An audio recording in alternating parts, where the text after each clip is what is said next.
सुप्रभात बच्चों, आज हम करेंगे सलोनी की राखी पाठ का अभ्यास। बेटा, पहले हमने इस पाठ को पढ़ा था, फिर इसके शब्दार्थ किए थे और फिर इसके प्रश्न उत्तर। अब हम इसका अभ्यास कर रहे हैं। निम्नलिखित शब्दों का शुद्ध लेखन एवं उच्चारण कीजिए। रक्षाबंधन, आवाज, चंडीगढ़, नारियल, लड्डू, प्रार्थना, कलाई। सोचिए और बताइए। सलोनी के भैया कहाँ से आए थे? सलोनी के भैया चंडीगढ़ से आए थे। माँ ने नारियल से क्या बनाया था? माँ ने नारियल से बर्फी बनाई थी। सलोनी को क्या उपहार मिला था? सलोनी को उपहार में घड़ी मिली थी। सही विकल्प के सामने सही का निशान लगाइए। सलोनी को रक्षाबंधन के त्योहार के दिन किसने उठाया था? तो मम्मी ने। सलोनी के भैया का क्या नाम था? सलोनी के भैया का नाम साहिल था। पिताजी ने कौन सी मिठाई खाई थी? तो पिताजी ने बर्फी खाई थी। तो हम यहाँ से सही का निशान लगाएंगे। खाली स्थान भरिए। ये बेटा आपको यहाँ दे रखे हैं, इनकी सहायता से आपको ये खाली स्थान में भरने हैं। सलोनी तो खाली स्थान देख नहीं पाती, तो सलोनी क्या नहीं देख पाती थी? समय। भाई बहन को खाली स्थान देते हैं। उपहार। सलोनी ने नए खाली स्थान पहने कपड़े। सलोनी को खाली स्थान रंग की घड़ी उपहार में मिली सुनहरे।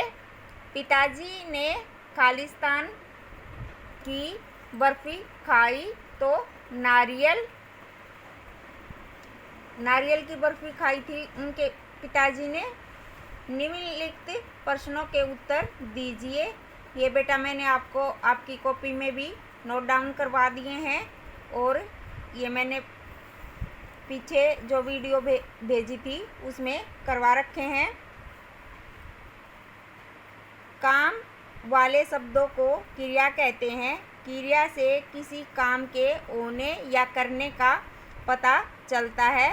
तो ये एक प्रश्न बन जाता बेटा, क्रिया किसे कहते हैं? तो किसी काम के होने या करने का पता चलता है, उसे क्रिया कहते हैं।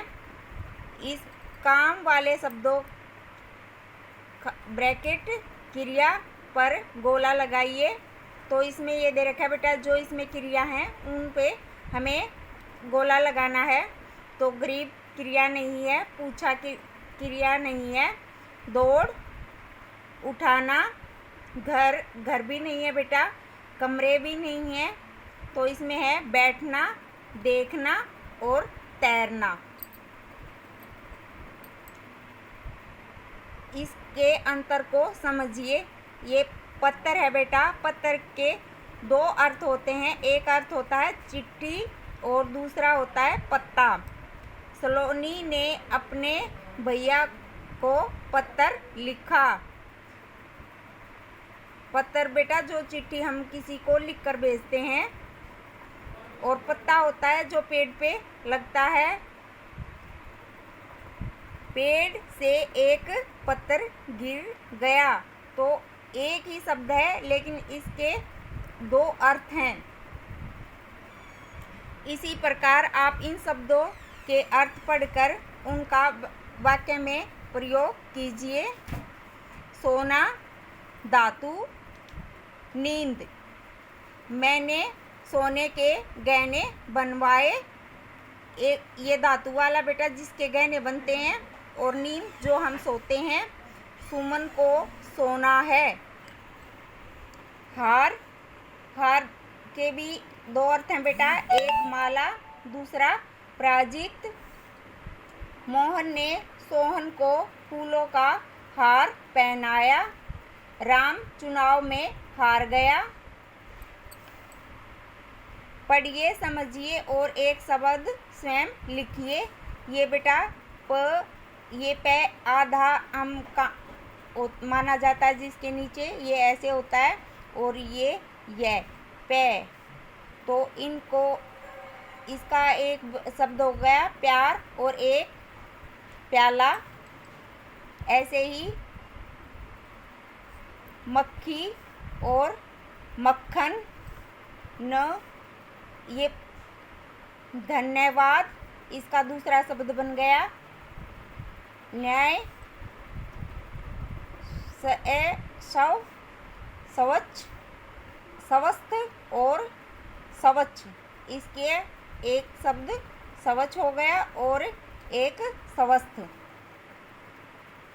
इसी प्रकार बेटा ये कुछ मिठाइयों के चित्र दिए हुए हैं, तो हमें ये चित्र में देख के और अपनी इन मिठाइयों के नाम लिखने हैं और अपनी पसंद की जो मिठाई है उस पर गोला लगाना है।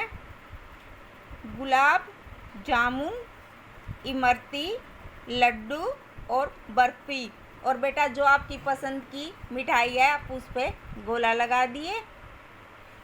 इसी प्रकार आप इस वीडियो के माध्यम से आप अपनी पाठ्य पुस्तक में ये सब कार्य करेंगे। धन्यवाद।